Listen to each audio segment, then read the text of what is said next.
Hello and welcome to my next Photoshop tutorial. I hope that you are enjoying the tutorials I've been making, and if you have any specific images or ideas or techniques that you'd be interested in me explaining or creating a video for, feel free to leave a comment below or send me a message and I'll see if I can do that for you. What I'm going to show you today is a technique to create an image just like this one. So this black silhouette shape coming out of the smoke. It's a pretty easy technique to do. It really only contains two components together, but it looks really cool, and I think that you can create a lot of interesting images using this technique, and I'm going to show you how to do that. So we're going to start with our base image here. If you're using your own image or you're looking for an image to use this technique on, I suggest looking for one that has a lot of negative empty space, especially a white or a neutral background. So something with a lot of empty sky or a lot of kind of a neutral color in the back. So a white wall, if you're lucky to get some foggy trees, that works too. But you want to have it sort of just be very neutral and very soft in the background. That really gives the emphasis of the shape of what you're going to be using. The next step is to find your silhouette shape. So you might have an image that you can create a silhouette from, or maybe you've looked up a shape online. So this is exactly what you need, is just a silhouette shape. It can be of any animal you want. It can be a wolf, it can be a dolphin or a giraffe or whatever animal you like, as long as it's in a black silhouette shape. That's all we're going to really be needing. You can change the size, of course, as you need to, and the place in the image that you want. It's just up to personal preference. What we're really going to focus on is where we need and don't need parts of this image. So if we look at our image and I'm just going to grab a brush here. So if we look at this image, the part that we really want is only that part. We don't need this part or that part or this part.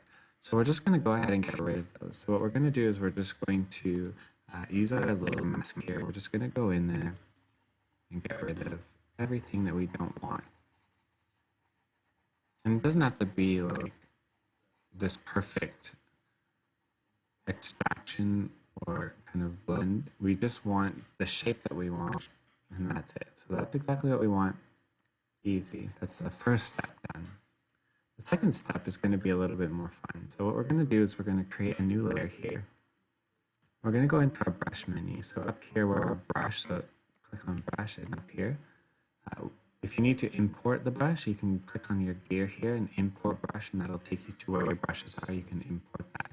I'm just going to use a brush that I use quite often for smoke or effects like this, which is the smoke brush here. And what we're going to do is make sure that our brush is on bulk here, and we are just going to go in and start manipulating how this brush works. If we look at how the brush works right now, when we draw a line straight across, you can see that it is this straight line, quite clumped together, and it looks just sort of like a straight line. If we go into our brush preset menu, so this little box right next to our brush, and we click on brush tip shape at the top, you'll see that there's a spacing bar. If we drag this to the right, you'll see that what it does is it creates some nice space between those brushes. So if we draw again, you can see now those brushes are a little bit more spaced apart. That's what we want. We'll go down to shape dynamics and we'll see size jitter. So the first one here is the size jitter. You can see if we scroll to the right, we get a lot more variation in the size of our brush. So if we draw a line, you can see now that we have some bigger ones, some smaller ones. That's exactly what we want. The next one we're going to be using is this angle jitter, and that does the same thing. It doesn't really have a huge effect on our brush, but I like the way that we have a bit more of a random effect in how the brush works. And the last part is scattering. So we have this scattering, and we're just going to drag that a little bit, not crazy. We don't want it to be like that. We're going to drag it maybe just so it's like 30%.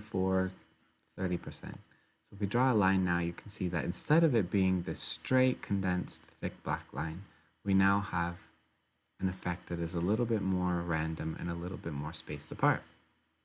So what we're going to do now, new layer, You can increase the size of your brush if you need to, and we're just going to start building up the shape of our smoke. And what I'm doing is I'm just tapping the brush once at a time. There's a temptation to kind of just madly start coloring, but I think this really affects, or the effect really kind of benefits from doing this a bit slower. So going one at a time, really building how this smoke effect looks. You want to just build it right into the shape of the animal that you're using. So all I'm doing is tapping the brush once at a time and changing the size of the brush. And we're just going to create this kind of smoke body. If you feel like you've gone too far, there's too much, you can create your little mask, so the circle with the square around it here. And then you can simply just paint over anything that you feel like maybe you've gone too far, there's too much of a shape there that you don't want. It's going to preserve that smoky effect as you work. So, however it is that you want your image to look, I'm just going to leave mine like that. What we're going to do is create a new layer. We're going to do the same thing, but this time we're going to create that trail that goes around the body. And I'm creating it on a different layer just because I think it helps. If you need to blur that layer, it's a different layer. It just helps separate it a little bit. So we're going to find a part of our kind of shape here, and we're just going to start creating that effect where it molds in the body. And again, I'm just using one brush at a time. I'm really just going in and trying to create that line one at a time. You can see that as we start building it, it starts to look a little bit more realistic, where the light and the shadows of that brush are kind of sitting in this. And we're just going to keep going in and shrinking our brush, and growing our brush. I'm just using the brackets, the right and left brackets that are up on the top of your keypad. Going up to meet there, going around. And I'm just tapping it once at a time again, resisting the temptation to draw that straight line or just drag the brush, because I think it does make it look a lot more realistic if you take the time to really create the effect by hand. So once we get to the bottom there, you can see that we've got this shape.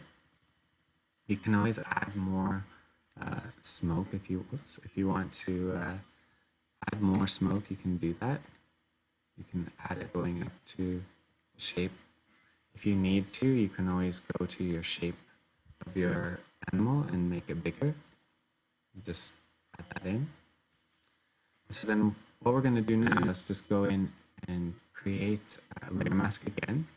This time we're going to change our brush. We're going to go in and just choose a regular hard brush. We're just going to change it down to about 70%.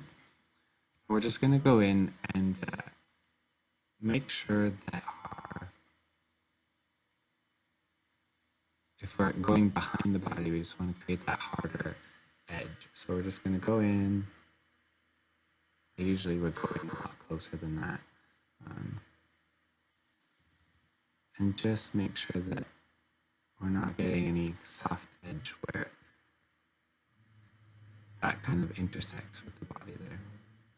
That hard edge is going to be what makes that look realistic, that it's going behind. You can see that I've missed a little bit there.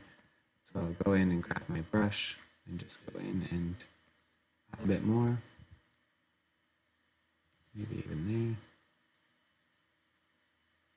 Cool. Go and grab that harder edge brush on the layer mask there. And just make sure that anytime it's going behind, that the edge is a bit more crisp.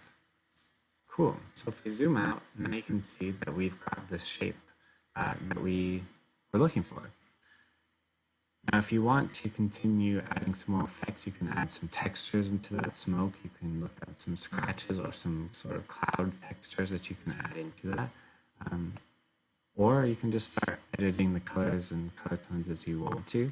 One way that I edited mine was using gradient map tool. So just using this gradient map, grabbing sort of, I think it was maybe one of these ones. Maybe not that one. Maybe it was this one. Yeah, and then just changing the blending mode. Just playing around with how that gradient map interacts with your image. And you can also use color balance or selective color or however you like to edit your images. But again, it's totally up to you. That part is more of an individual style that you might want to use or play around with. But that's really the basics of how to create that shape. So again, all you really need is you need that silhouette shape that you can use any image you have or look up one online. And then you just need that smoke brush that we manipulated and we adjusted to fit the needs that we really wanted, which was playing around with the sizing, playing around with the angles, and playing around with the scatter so that we end up with this brush that allows us to create that effect. And then you're just simply drawing that shape that goes around the silhouette there. Again, if you wanted to, you can add in some textures. That's kind of what I did here, is I just applied a texture over the image and it kind of brought out some interesting shapes in that. Another technique that you could use is you could go into where your shape is there and use the dodge tool using your smoke brush, and you could go in and just play with the shadows and just kind of dodge and burn some of those shadows. You can see that it brings up more of the highlights. It gives it a bit more dimension to the image, creates a little bit more I guess it's more depth into the image itself. There's a bit more of a cloud effect. So that's all you really need to do, is to find that nice clean background, whether it's a white wall or an overcast sky or a nice negative space, using your silhouette image and then using our manipulated or adjusted brush to create that cool cloud of black smoke. And that's all you really need to do to create an image just like this one. I hope you enjoyed this tutorial, and if you do decide to create an image using this tutorial, I would really love to see it, so feel free to send me an image or tag me or leave a comment below with a link to the image that you created. And again, if you have any images or techniques that you're interested in learning more about, feel free to let me know, and I'll do my best to create one for you. Hope you enjoyed, and thanks so much for watching.